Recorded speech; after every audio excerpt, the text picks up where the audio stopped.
Please. He begged. I made a mistake. I just stayed silent and blocked him. Years later, he saw me stepping out of a Porsche. The girl he cheated with was now his tired-looking wife. You. He started. I just smiled. Some mistakes cost more than others. Hey Reddit. I'm in a situation that's twisting my brain into a pretzel. And I genuinely have no idea what to do. I'm hoping some outside perspective can help. It all started back in September of last year. I confessed to this guy. Let's call him Z. Who had been friends with for a while.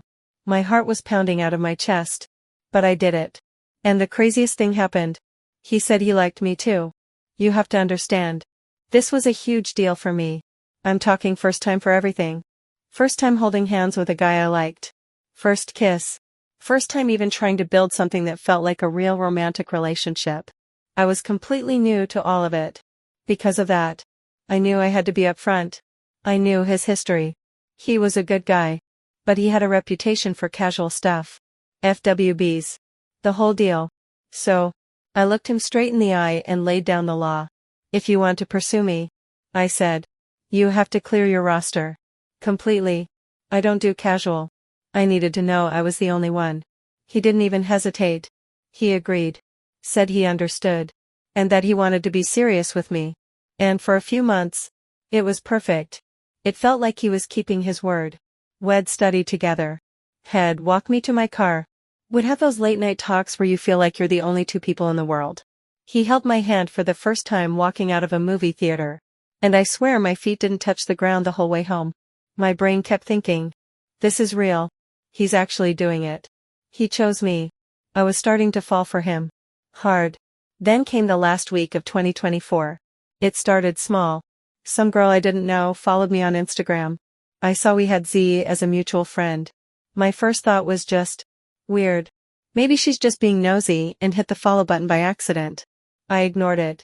But then, on December 30th, a message request popped up from her. My stomach dropped. Her first message was straight to the point. Hey, sorry if this is weird. But are you and Z dating? I didn't know what to say. But she didn't wait for a reply. She introduced herself and told me that she and Z had been friends with benefits for the past year. My screen went blurry for a second. A year. That meant it was still going on when he and I started talking. She was livid. She said she felt like she'd been made into the side chick without even knowing it. Here's the part that broke me. She told me that Z had met up with her to end things after he and I got serious. Okay. I thought. At least he tried. But then she sent me the screenshots. After that supposed breakup conversation.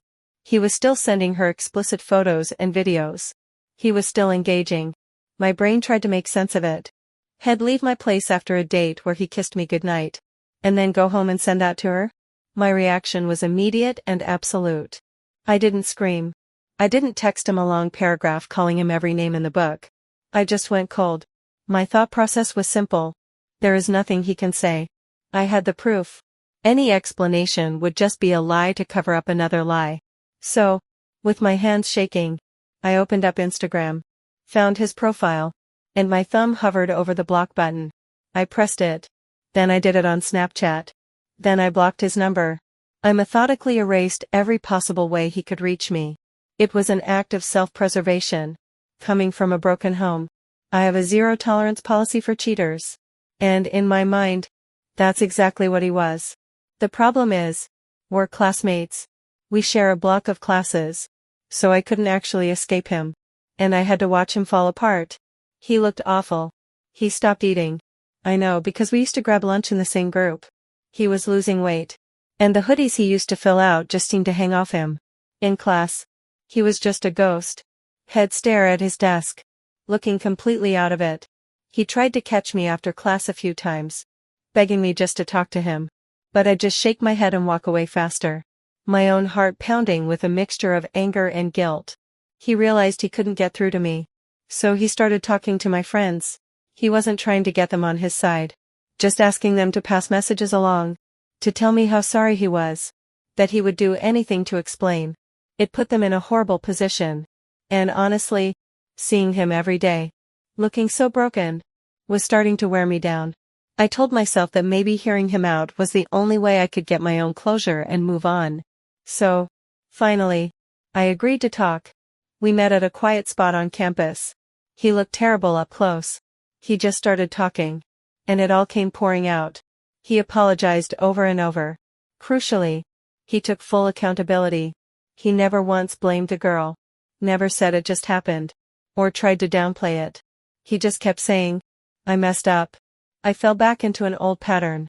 And I broke my promise to you. There's no excuse for it. He begged me not to shut him out completely. I wish I could say my decision was based on forgiveness or love.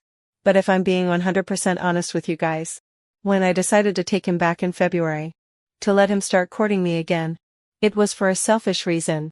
At that specific time in my life, I was going through some personal stuff, and I needed him. He was my support system. Taking him back felt less like a romantic choice and more like I couldn't handle losing my best friend on top of everything else. A small, convenient part of my brain reasoned, well, we weren't in an actual, committed relationship yet, so maybe it wasn't technically cheating. It was a loophole I created for myself, because I felt like I was drowning and he was the only one offering a hand. And now, here we are. On paper, everything is perfect. He's been nothing but incredible since we got back together. When I was going through that rough patch, he was my rock. He supported me without ever asking for anything in return. He's introduced me to his entire family. I've been to his house for dinner, and we've even started talking about starting a small business together in the future. He's showing me with his actions, every single day, that he's serious and that he's all in. But inside my head, it's a whole different story. There's this part of me that is just so deeply ashamed that I took him back. I haven't told some of my closest friends that we're trying again. When people ask if I'm seeing someone, I either dodge the question or give a vague answer. I'm tired of hiding. But the thought of someone finding out and thinking, she took back the guy who did that to her, makes my stomach churn. I had this reputation for being strong and hating men who cheat because of my family history. And I feel like I completely betrayed myself. The trust is just gone. I'm scared to love him fully again. My brain can't seem to forget what he did. A late-night text on his phone doesn't just feel like a text. It feels like a threat. If he's quiet for too long, my mind doesn't think, he's probably tired. It jumps straight to, what's wrong? Who is he thinking about? Is he doing it again? This constant fear is exhausting. I feel like I'm waiting for the other shoe to drop. And it's preventing me from enjoying all the good things that are happening right now. I feel like a complete idiot. And I am so lost. He's doing everything right. But I can't shake the feeling that the foundation of our relationship is permanently cracked. And that leads me to you. Reddit. I'm stuck. Should I give it more time? Am I supposed to just wait for these feelings of doubt and shame to fade while I'm still with him? Or is that impossible? Should I leave him? Give myself space to heal on my own? And maybe come back when I've fully processed everything and learned to trust again? Or is this a lost cause? Should I just leave and never look back?